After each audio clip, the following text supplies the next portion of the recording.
What is up, YouTube? This is DeFGandolf coming to you with another World of Tanks video, and today I'm going to be reviewing the T71 American Tier 7 light tank. Now, if we take a look at the tank line for this tank, right along up here, you have to come through the M50, the M7, the T21, and finally you arrive at the T71. After the T71, you go into the American auto-loading medium tanks, which starts with the T69 and onward to the T5041. And then you get to the Tier 10 T57 heavy tank with an autoloader that's just completely OP. Now, as far as the line goes, it's just your average light tank line until you get to the M7, which for whatever reason I decided to throw a medium tank in there.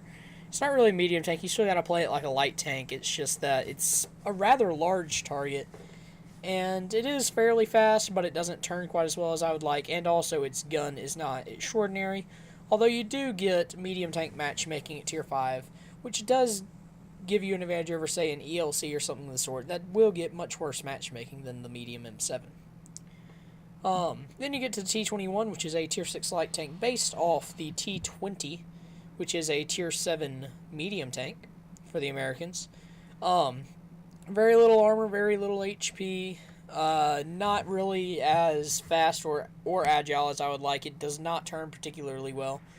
And it is also armed with the 76mm gun M1A2, which is not exactly the best of guns. Its DPM is not great for a light tank, although it does pack an okay punch, it being a 76mm gun, but also at the same time, again, the reload could be better, and the penetration at 128mm could be better.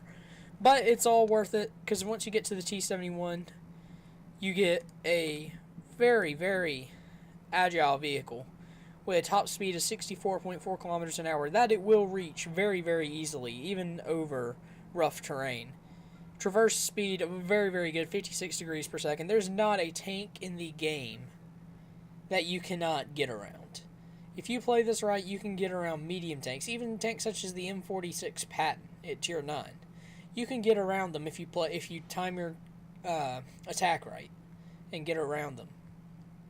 Now, armor, unless your tracks eat a shot, you're not going to be bouncing any shots. You will occasionally get lucky and your tracks will eat it, but you're not going to be taking hits. Same with the turret.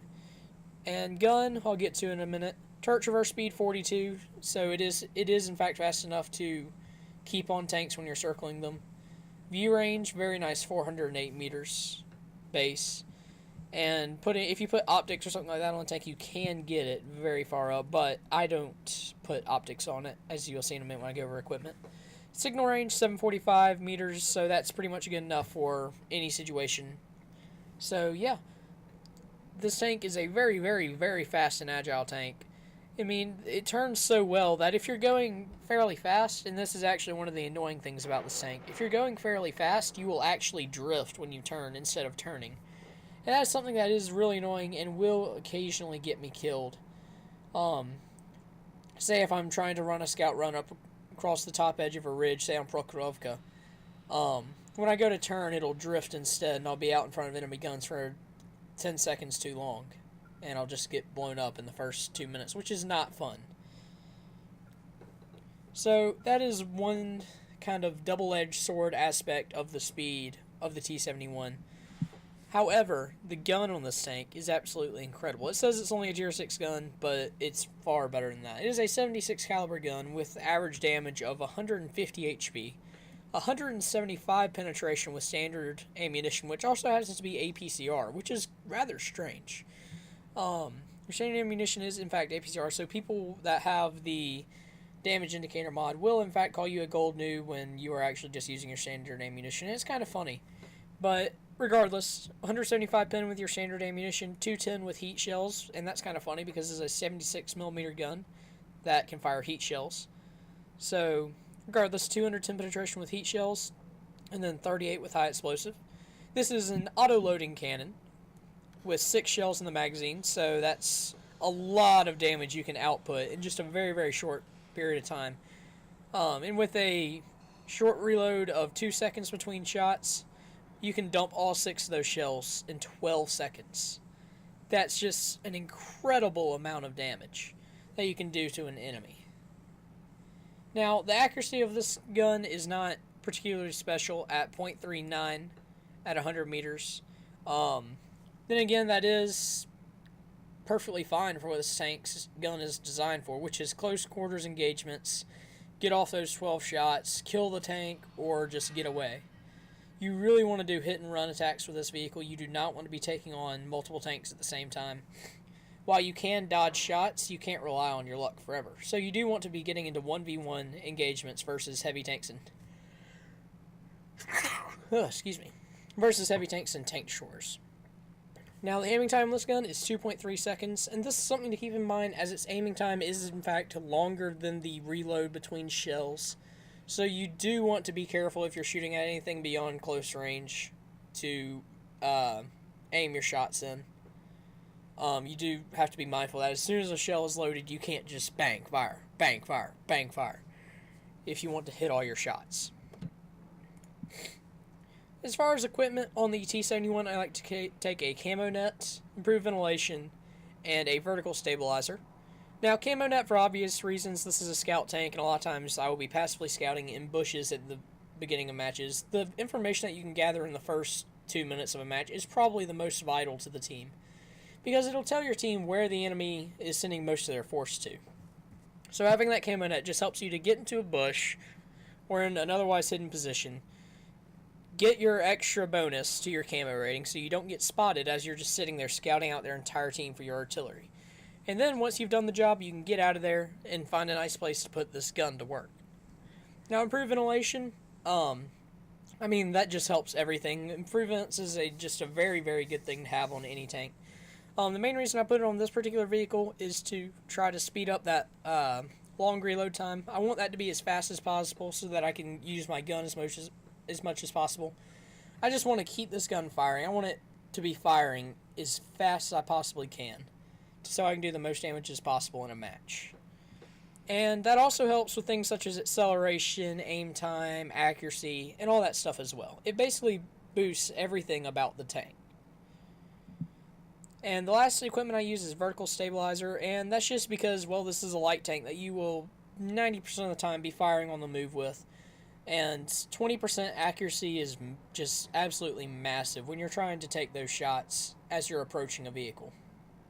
You don't think 20% would make that big of a difference, but it really does make a night and day difference in your ability to hit your target with each shot. And that's one thing you do have to keep in mind with an autoloader.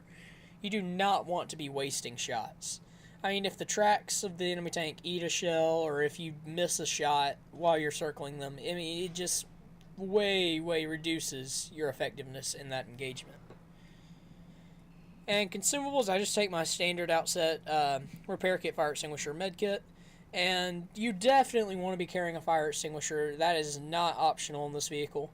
The engine of this tank is placed in the front, about in this area here, so you will often get shot in the front and get set on fire or have your engine damaged. So that's one thing you want to keep in mind. You definitely do want to have repair kit and fire extinguisher, because your engine will get damaged rather often. And once I get my second crew skill going up here, I would recommend putting repair as your second crew skill. Now, something else interesting about the T71, it only has 3 crew members, so you will be missing a few when you go into the T69. So you do want to keep that in mind. I've got a crew being trained currently in my Super Pershing. Oh, they're not in here right now. There they are. Nope, that's my Pershing crew. Where's... Right here. I'm training that crew to go into the T69. So, it doesn't really matter. Let me return my Pershing crew. There we go. But regardless, I do recommend having repairs because your engine and your tracks do get blown off very often. So that's just a really good thing to go with on the T71. Alright, so now we're going to take a jump into Tank Inspector and see what this tank's all about in there. Alrighty. So, here we are in Tank Inspector. Armor profile for this tank, as I already said. You have no armor. This tank is not about its ability to pull off miracle bounces. Occasionally your tracks will eat a shell and you'll get really lucky there. But, I mean, generally speaking, if you get hit, you're going to take damage. Another thing that is slightly annoying about this tank is this big commander's hatch right here. It will stick up above hills and such when you're just driving through, so it does give the enemy a very slight opportunity to hit you when you are not above the edge of the hill with your turret. So, if we take a look at the stats versus other tier 7 tanks here, the penetration on the gun, whoa, as I said, is just incredible. It definitely helps to be able to shoot tanks in your tier, even in the front. I mean, you can pin an IS's front. You can just absolutely dominate any tier 7 vehicle with 175 penetration. And the damage, albeit it's only 150, but again, this is an auto-loading gun. I mean, when you multiply that by 6, you just can do an incredible amount of damage to the enemy vehicles in a very short amount of time. DPM, only 1,825, not great. And other than that, the maneuverability is generally better than average. You're generally going to have a fairly good time just driving around and just getting to your spots, getting your spots off on the enemy tanks, and getting back to cover. Alright, so now I'm going to jump into a couple of replays. I've got an average replay that I'm going to show you first, and then I'm going to show you one of my best games in this vehicle as of yet. So let's get right into that. Alright, so we are here on Morovanka. We are in a tier 9 game here. I'm platooned up with two of my friends. They are in their AMX 1375 tier 7 light tanks on the French line. They are grinding to their AMX 1390. I'm grinding to my T69 in this game. And so, initially, hold on, let me just, there we go. Initially, we're just going to kind of drive around, just wait for the game to develop a little more, see what our team does. So we're just going to kind of drive around in and near our spawn, just kind of circle around, so I'm just going to speed it up a bit. Because nothing really interesting happens. What we're going to end up doing is we're going to end up coming over here to the west and supporting that flank, because our team, for whatever reason, decided to send most of its people through to the forest in the east, which is not something that I recommend that teams do. Now, the enemy team has sent a fair amount of tanks over here to the west, so it's up to us now, with the help of an Object 416 and Type 59, just kind of stem the flow of the enemy tanks through here, delay their advance if possible. I see an FCM 50T at long range,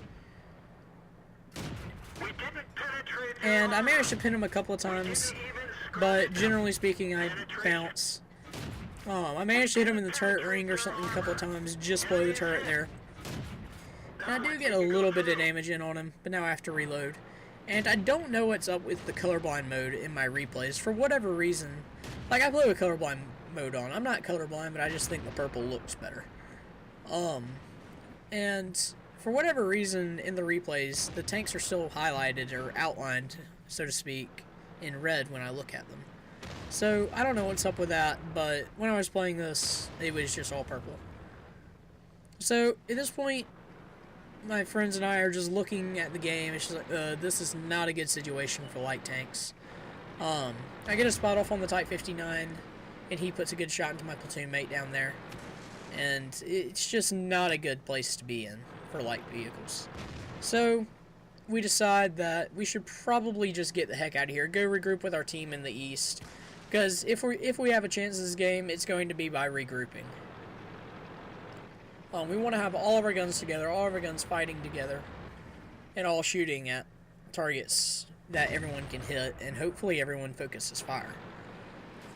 And us scouts can really do a lot to help with that. We can give positions to our vehicles in the forest. We have lots of TDs, which I think is a lot of the reason we have so many people over there in the east, is matchmaking did give us a lot of tank destroyers in this game compared to their team. And tank destroyers just loved camping in the forest. It's one of their favorite outdoor activities. So now I'm running away, and my platoon mate T-Phil will join me. Our Object 416 sadly doesn't get the hint that that's a bad situation, and the Type 59 has no retreat. So now we're going to come over here into the forest, a Type 54, or a T-54 rather, got lit on fire over there in G8. But now he's gone dark, so I do want to try to spot him back out. Someone spots that E75 back out. I believe it was my platoon mate, Jay Will. So now our team can put lots of shots into him. My friend there got a lot of spotting damage out of that E75. I tried to put a couple of shots into his side, but his side was angled just enough to where I was not able to penetrate. I spot the Panther here, and I dodge to the side because I do not want to get shot. A shell from RTDs almost hits me, but I did manage to get out of the way and did not take any damage for it. My drum is now reloaded, so I decided, I guess it's my turn to go scout, because I am on full health still. So I'm really looking for that T-54. I think the T-54 is still in the area, so I'm just kind of very cautiously driving down here, ready to dodge to the side if need be. But the T-54 has left the area. So now I'm going to go back to my team. In the event that I was spotted, hopefully I can get back here and find some cover.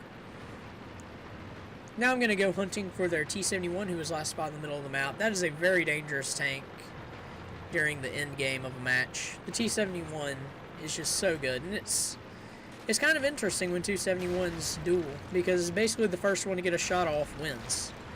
We spotted the T71 down to myself, but this FCM-50T is on low health and closer, so I just put a shot into him as I'm passing by. Their T71 is also on low health. My shot tracks him, unfortunately, the first time, and I do end up taking a hit. But my next two shots connect, and now this whole middle of the map section is clear of enemy vehicles. So now I'm reloading, so I'm just kind of driving back into the town to get some cover. I don't know where that Ferdinand was aiming, so I do want to just kind of get back into the town where there's buildings in the way, and while I'm moving, it's making it harder for him to aim at me. But fortunately for me, our Ferdinand is more focused on our RHM, as well as my platoon mate down there in the far south of the map.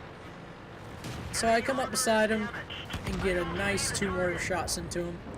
I go in and reclip my mag, and now I'm just going to sit here on this hillside. I know the IS-6 and the Type 59 are just up to my north.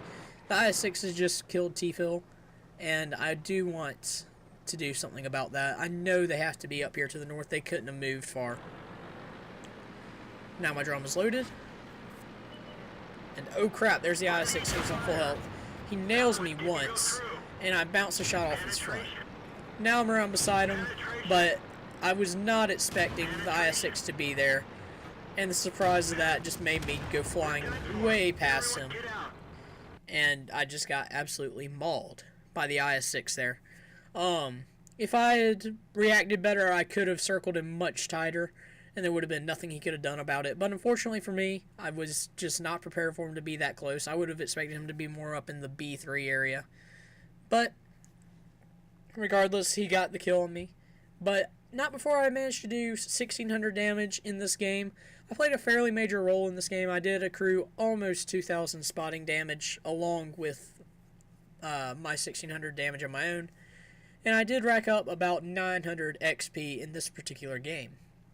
So now the game that I'm going to show you is probably one of the best games I've played in the T71. Definitely the best game I played in World of Tanks version 9.2. Alright, and we are back on Hidden Village. I'm in a Tier 9 game once again, and this time I am alone in my endeavors in the T71 here. So, I decided what I'm going to do in the beginning of this game is I'm just going to run through the town in the northeastern corner. The town got a fairly large change with 9.2, and it is, I have to say, much, much better. So, I'm just kind of leading my team out down here. And I don't know exactly what I will spot, so I do want to kind of be careful. They do have a lot of very, very dangerous tanks, and they do have a T71 of their own, who we will run into in just a moment.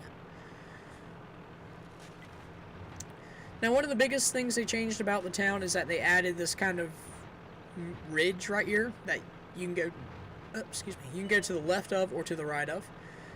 I encountered their T71, but he decides to duck off to the side, so I decided to go around this castle thing right here, the temple.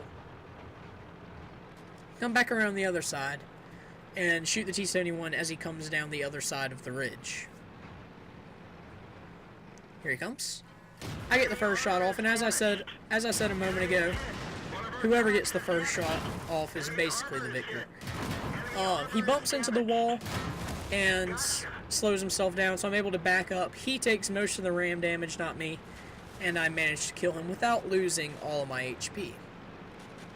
So in that engagement, I think did really well against that enemy T71. I got the first shot off. I prevented him from getting around me, and I hit all of my shots. All of them penetrated, and yeah.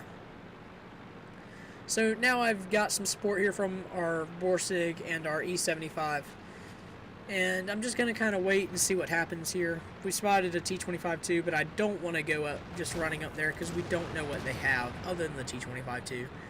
Usually T25-2s in Tier 9 games won't venture out alone. They'll normally have some buddies with them. So our E75 and our Borsig decide to push up, and we spot a Pershing and an SU-100 M1. So at this point I decide to flank around the bottom of the castle again here and see if I can get some flanking shots into the Pershing. Just give our guys a hand as they push around the corner. Now first I'm looking for shots in the SU-100 M1, but he's far away behind a building. So I just put the Pershing down.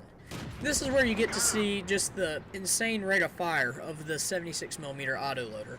That 2-second reload allowed me to bring that Pershing down from roughly 370 HP, no, 423 HP rather, all the way down to dead before he could even turn his turret around. So now I've loaded again. This has a fairly fast reclipping reload. It only takes about 19 seconds.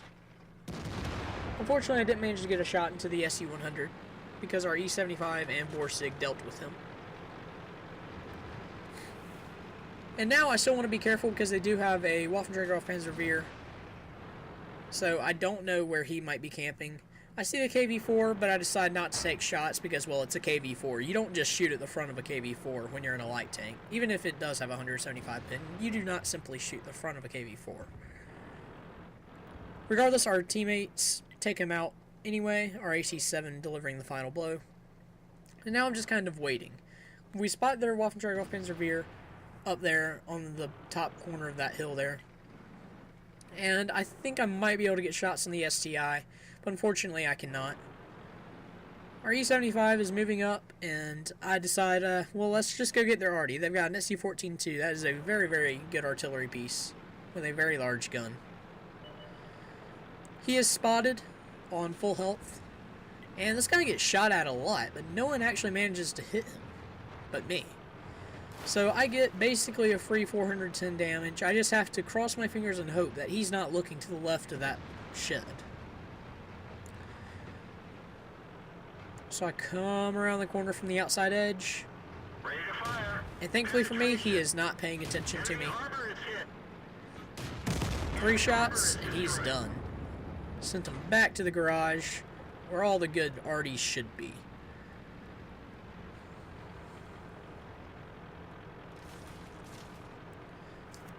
Now there's a Waffenträger Panzerwehr right here, and I know he's just right up here. And I see him coming, and I'm just like, oh, no. Get back behind the building. And I don't want to take on this guy. He can one-shot me 9 out of 10 times with that gun. And I see our AT-7 is wanting to go for it, and I'm just like, alright, dude, you take the hit, I'll kill him. Go ahead.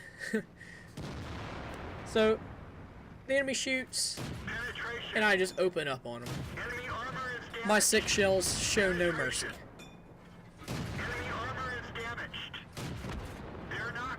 Boom. I've just killed that guy. He had about 800 something HP left. The AT-7 hit him once or twice, and I just demolished him. That's the beauty of the autoloaders. They're just so good if you can get a full mag into an enemy vehicle. You can just absolutely destroy enemy tanks, regardless of what tier they are. Now they've got an IS-3 and M103 and a Carnarvon left. I want to kill the Carnarvon. I know if I kill the Carnarvon, it's going to be my ace tanker badge.